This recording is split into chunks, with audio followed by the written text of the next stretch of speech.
Rapat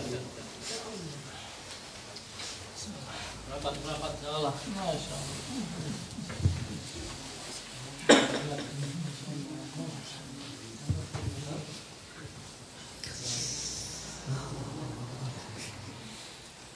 Tadi malam untuk kali saya tidak bisa bicara di apa itu di Kimpul. Dinginan. Iya. Allah. Apalagi sekarang ini pagi. Masya Allah. Kamu dari atas Pak. Atas itu lebih dingin daripada daerah sini. Bismillahirrahmanirrahim. Assalamualaikum warahmatullahi wabarakatuh. Waalaikumsalam warahmatullahi wabarakatuh. Bismillahirrahmanirrahim. Alhamdulillahirabbil alamin. Wassalatu wassalamu ala asyrafil anbiya'i wal mursalin wa ala alihi wa sahbihi ajma'in. Wa qala Allah ta'ala fil Qur'anil Karim. A'udzu billahi minasy syaithanir rajim. Walladzina jahadu fina lanahdiyannahum subulana wa inna Allaha lama'al muhsinin. Wa qala Nabi sallallahu alaihi wasallam, kullu ummati yadkhuluna al-jannah illa man aba. Qila man ya'ba ya Rasulullah? Qala man ata'ani dakhala al-jannah wa man asani faqad aba. Shadaqallahul azim. Bapak-bapak, teman-teman seperjuangan yang diridhai oleh Allah Subhanahu wa taala. Puji syukur kehadirat Allah Subhanahu wa taala yang telah memberikan kita nikmat yang besar. Nikmat yang kalau dibandingkan dengan dunia seluruh isinya maka tidak mampu untuk mendani harga mahalnya pada nikmat ini. Apa nikmat ini jemaah sekalian? Iman dan Islam. Iman inilah harga manusia nanti di sisi Allah Subhanahu wa taala. Apakah dia derajatnya tinggi atau rendah? Bila seorang membawa iman yang sempurna, yakin yang sempurna, maka pasti janji Allah seorang hamba ini akan ditempatkan dalam keadaan derajat yang tinggi di sisi Allah Subhanahu wa taala, di bawah derajat yang para nabi pernah dialami. Tapi sebaliknya bila iman kita ini kembali kepada Allah dalam keadaan cacat dan tanpa iman, ini akan menandakan kehidupan kita di akhirat nanti mengalami kebinasaan. Kita akan mengalami kesusahan-kesusahan, penderitaan yang abadi selama-lamanya di akhirat. Maka inilah hari-hari kita usahakan iman kita ini. Bagaimana imannya para sahabat? Bagaimana imannya para sahabat tidak terkesan dengan suasana dan keadaan. Nah, hari ini saya, tuan-tuan, teman-teman juga masih usaha bagaimana iman kita ini seperti sahabat. Karena iman ini jemaah sekalian dalam satu hadis dijelaskan, al-imanu yazidu wa yanqus. Yazidu bit-ta'ati wa yanqusu bil ma'siyah. Iman ini ada kalanya bertambah dan berkurang. Dan iman ini akan bertambah apabila kita selalu melakukan ketaatan ketakwaan kepada Allah Subhanahu wa taala. Dan iman ini akan berkurang apabila kita melaksanakan kemungkaran, kemaksiatan.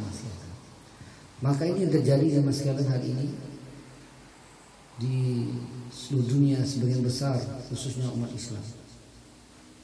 Karena hari-hari kita mendengar maksiatan, hari-hari kita melihat kemungkaran, hari-hari kita melakukan kemungkaran, maka iman kita ini semakin hari semakin lemah, semakin hari semakin merosot, semakin hari semakin bahkan hilang.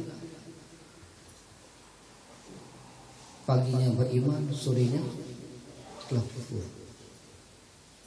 Sorenya beriman, paginya telah kufur lagi. Nah, ini keadaan iman hari ini jemaah sekalian. Maka ini kata ulama kita, bagaimana iman kita ini terpelihara, terjaga? Maka pertama kita selalu dakwahkan. dakwahkan pentingnya iman, buat halaqah iman, muzakarah pentingnya perkara iman. Dan jangan kita merasa puas tentang keadaan iman kita, karena iman ini tidak ada batasnya, tidak ada akhirnya.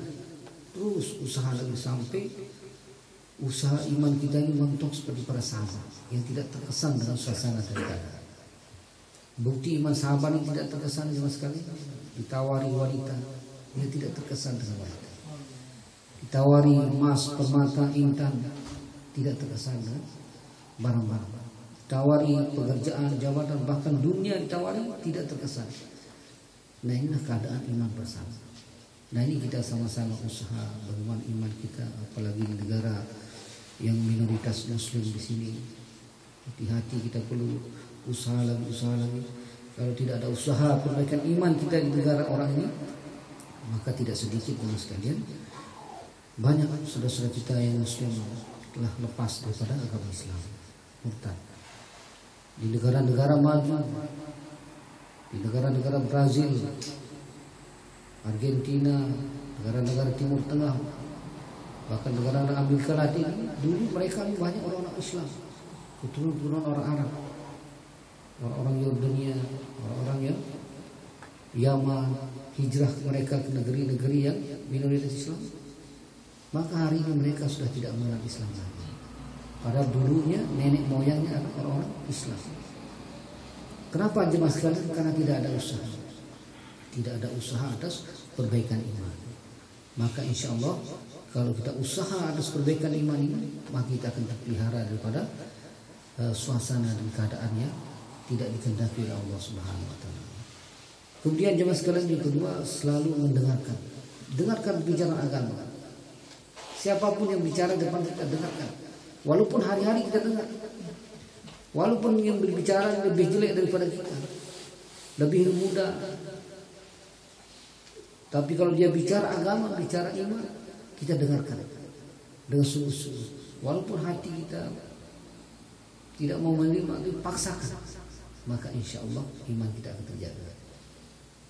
Kemudian kita berdoa kepada Allah, karena iman kita ini setan selalu diintip. Setan ini bukan mengambil harta kita, baju kita, tapi setan ini bagaimana menggelincirkan iman kita, merayu. Setan itu terus menggoda kita. Maka kalau kita berdoa, karena doa ini senjata kita di hadapan Allah Subhanahu wa taala, untuk membentengi diri kita, sehari-hari kita doa. Dan tidak ada jaminan kita ini, walaupun anaknya kiai, anaknya alim ulama, anaknya wali, tapi kalau tidak ada usaha, tidak ada doa kepada iman, doa kepada Allah mengenai iman, maka suatu saat nanti imannya akan lemah. Bahkan kita dengar jemaah sekalian di beberapa tempat di negara kita ini, anaknya kiai mereka sudah murtad. Di Padang, saya ketemu keluar di Sumatera. Ada yang dari Sumatera? Depan ini Yang di Padang. Anaknya siapa itu, kiai dulu kuat, sekarang nauzubillah bisa jadi apa namanya, penyebar agama Kristen. Nah, ini yang kita khawatirkan. Maka kami sebelum berangkat dari Jakarta diberi nasihat, cepat datang pada saudara-saudara di Korea, karena sudah banyak mereka sudah lepas agama Islam, karena mereka didatangi oleh misionaris dari Korea sendiri katanya. Dan Korea sendiri ini termasuk terbesar, termasuk paling berhasil, sukses dalam apa namanya? Ya, pengkristenisasi apa istilahnya? Terbesar. Nah, ini yang dikhawatirkan oleh ulama-ulama kita di Indonesia. Cepat datang kasih tahu supaya kuatkan imannya, kuatkan tauhidnya, kuatkan yakinnya, jangan sampai tergoyah. Dengan di luar Islam merayu kita, memang bukan secara langsung yang mengajak kita untuk masuk agama mereka, tapi dengan pelan-pelan, dengan halus. Dan dalam Al-Quran tidak akan pernah rela orang-orang Yahudi Nasrani sebelum kita mengikuti agama mereka. Walan tadda ankal yahuda wan nasara hatta tattabi'a millatahum. Tidak akan rela. Maka Maka mereka juga berusaha supaya kita ini orang-orang Islam ini murtad. Dan tidak sedikit cuma sekali negara-negara dulu yang mayoritas Islam, maka mereka sekarang menjadi murtad. Nah ini jemaah sekali, ini yang kita sama-sama pikirkan, terutama teman-teman seperjuangan, datang ke tempat-tempat kita, saudara-saudara kita yang belum kenal dengan masjid, yang belum kenal dengan dakwah, jangan malu-malu datang kasih tahu. Mari kita sama-sama bergabung supaya kita ini selamat. Karena tugas kita jemaah sekalian, dakwah ini adalah tugas kita, bukan tugasnya para kiai, para alim ulama, tapi tugas dakwah kita semua. Maka alhamdulillah dengan datangnya dakwah di beberapa tempat, di kantor, di pasar, di pantai-pantai, sekarang alhamdulillah sudah hidup beberapa tempat. Bahkan di sekolah-sekolah, nah, sekarang pelajar-pelajar SMA sudah buat taklim di sekolahnya. Wanita-wanita minta, pelajar-pelajar, mahasiswa minta diberikan bayat masyurah.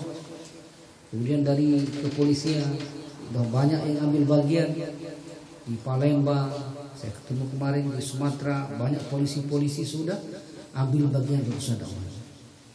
Bahkan di Bangka Belitung, Kapolresnya, di Maluku, Kapolresnya di Bengkulu lagi, pejabat-pejabat sudah mereka banyak ambil bagian dari usaha dakwah.